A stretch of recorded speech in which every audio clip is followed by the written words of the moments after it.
उत्तर प्रदेश में अगला पंचायत चुनाव जनवरी फरवरी 2026 में संभावित है। भले ही यह चुनाव स्थानीय निकायों का हो, लेकिन राजनीतिक दल इसे बड़े सियासी इम्तिहान के तौर पर देख रहे हैं। खासतौर से समाजवादी पार्टी, जो इसे 2027 के विधानसभा चुनाव का सेमीफाइनल मान रही है। ऐसे में अखिलेश यादव की अगुवाई वाली पार्टी ने अपनी रणनीति बनाना शुरू कर दिया है और हर स्तर पर तैयारियों को अंतिम रूप दिया जा रहा है। समाजवादी पार्टी की नजर प्रदेश के ग्रामीण सीटों पर है। उत्तर प्रदेश की करीब 2/3 विधानसभा सीटें ग्रामीण इलाकों में आती हैं। सपा का मानना है कि पंचायत चुनाव में इन क्षेत्रों में अच्छा प्रदर्शन राजनीतिक पकड़ को परखने का सबसे बड़ा मौका है। इसलिए पार्टी इस चुनाव में अपना सब कुछ दांव पर लगाने की तैयारी में है। इस वीडियो में हम समाजवादी पार्टी के पंचायत चुनाव की तैयारियों और रणनीति के खाके पर विस्तार से चर्चा करेंगे। नमस्कार, मैं हूं मोहित त्रिपाठी और आप देख रहे हैं यूपी सिटी लाइव। ग्राम प्रधान, बीडीसी और जिला पंचायत अध्यक्ष का तंत्र ग्रामीण मतदाताओं को प्रभावित करने में बेहद अहम भूमिका निभाता है। अगर इन पदों पर सपा का नियंत्रण बनता है तो यह पार्टी को विधानसभा चुनाव से पहले मजबूत आधार दे सकता है। समाजवादी पार्टी का परिसीमन और आरक्षण में किए जाने वाले बदलावों पर भी कड़ी नजर है। सपा को आशंका है कि सत्ताधारी बीजेपी परिसीमन और आरक्षण में बदलाव करके जातीय समीकरणों को प्रभावित कर सकती है। इसी कारण पार्टी ने अपने जिला स्तर के पदाधिकारियों को सतर्क कर दिया है। उन्हें निर्देश दिया गया है कि वे हर बदलाव पर नजर रखें और किसी भी गड़बड़ी की तत्काल शिकायत राज्य निर्वाचन आयोग से करें। सपा यह सुनिश्चित करना चाहती है कि आरक्षण प्रक्रिया पारदर्शी और निष्पक्ष हो, ताकि कोई जाति या वर्ग जानबूझकर चुनावी प्रक्रिया से बाहर न किया जा सके। समाजवादी पार्टी पीडी फॉर्मूले को एक बार फिर से एक्टिव करने की तैयारी में है। 2024 के लोकसभा चुनाव में सपा ने पीडी फॉर्मूले यानी पिछड़ा, दलित और अल्पसंख्यक पर दांव खेला था और काफी हद तक सफल भी रही थी। अब यही फॉर्मूला पंचायत चुनाव में दोहराया जाएगा।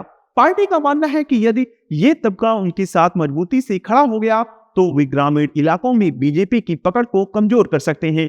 जातीय समीकरणों के जरिए सपा सामाजिक गठजोड़ को मजबूत करना चाहती है। इसके लिए स्थानीय नेताओं को जोड़ने और बूथ स्तर तक नेटवर्क खड़ा करने की योजना पर काम हो रहा है। सपा को यह समझ आ चुका है कि केवल टिकट बांटने या जातीय समीकरण बनाने से बात नहीं बनेगी। इसीलिए इस बार संगठनात्मक मजबूती और बूथ मैनेजमेंट पर विशेष ध्यान दिया जा रहा है। गांव-गांव तक पहुंचने, जातीय सर्वेक्षण करने और मतदाता को सुनिश्चित करने की योजना बनाई जा रही है।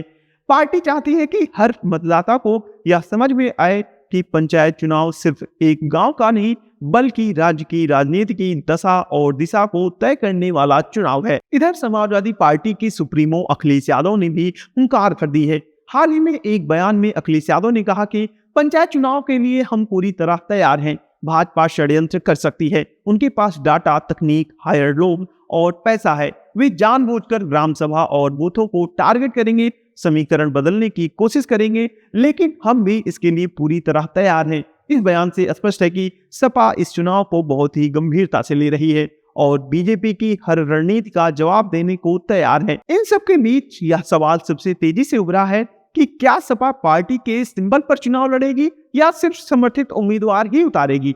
बता दें कि पंचायत चुनावों में आमतौर पर ग्राम प्रधान, बीडीसी और जिला पंचायत सदस्यों के चुनाव पार्टी चिन्ह पर नहीं होते, लेकिन जिला पंचायत अध्यक्ष और ब्लॉक प्रमुख के पदों पर पार्टी सिंबल का इस्तेमाल होता है।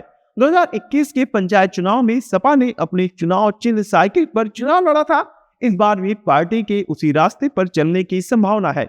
हालांकि पार्टी प्रवक्ता मनोज यादव ने कहा है कि इस पर अंतिम फैसला चुनाव की अधिसूचना आने के बाद शीर्ष नेतृत्व द्वारा लिया जाएगा। बता दें कि इस बार यूपी सरकार जिला पंचायत अध्यक्ष और ब्लॉक प्रमुखों का चुनाव सीधे जनता से कराने पर विचार कर रही है। सपा सुप्रीमो अखिलेश यादव ने कहा है कि सरकार को इसके लिए एक्ट में संशोधन करना होगा, लेकिन अगर डायरेक्ट चुनाव होते हैं तो सपा को इससे कोई परहेज नहीं है। उनका मानना है कि इससे सदस्यों की खरीद फरोख्त रुकेगी, जो अब तक एक बड़ी समस्या रही है। मौजूदा व्यवस्था में ये पद पंचायत सदस्यों के वोट से तय होते हैं, जिसमें अक्सर सत्ता का दुरुपयोग और भ्रष्टाचार के आरोप लगते हैं। 2021 के पंचायत चुनाव में भाजपा और सपा के प्रदर्शन की बात करें तो 2021 में जिला पंचायत अध्यक्ष पद पर बीजेपी ने 67 सीटों पर जीत हासिल की थी, जबकि सपा सिर्फ 4 सीटों पर सिमट गई थी। लेकिन जिला पंचायत सदस्य की 3050 सीटों में से सपा ने 759 सीटें जीते थे, जो कि बीजेपी की 768 सीटों से ज्यादा पीछे नहीं थी। सबसे ज्यादा 944 सीटें निर्दलीयों ने जीती थी। ग्राम पंचायत और क्षेत्र पंचायत स्तर पर भी सपा को निर्दलीयों और बीजेपी से कड़ी टक्कर मिली थी। फिर भी पार्टी कई इलाकों में अपनी पकड़ बनाए रखने में सफल रही थी। कहीं कहीं सपा ने अपने उम्मीदवार खड़े नहीं किए थे, बल्कि निर्दलीयों को समर्थन दिया था। राजनीतिक विश्लेषकों का मानना है कि सपा के सामने सबसे बड़ी चुनौती बीजेपी की मजबूत संगठनात्मक व्यवस्था और सत्ता के प्रभाव को संतुलित करना है।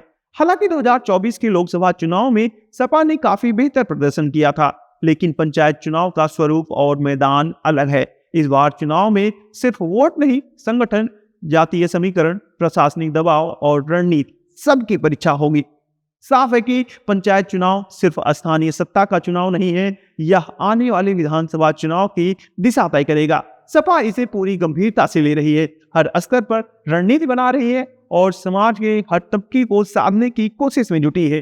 अब देखना होगा कि क्या अखिलेश यादव का पीडीए प्लान और संगठन की सक्रियता बीजेपी के मुकाबले में मजबूती से खड़ी हो पाएगी या नहीं। आपको क्या लगता है, कमेंट सेक्शन में जरूर बताएं। अगर वीडियो पसंद आया हो तो वीडियो को लाइक करें, शेयर करें, साथ ही यूपी सिटी लाइव को सब्सक्राइब करना ना भूलें।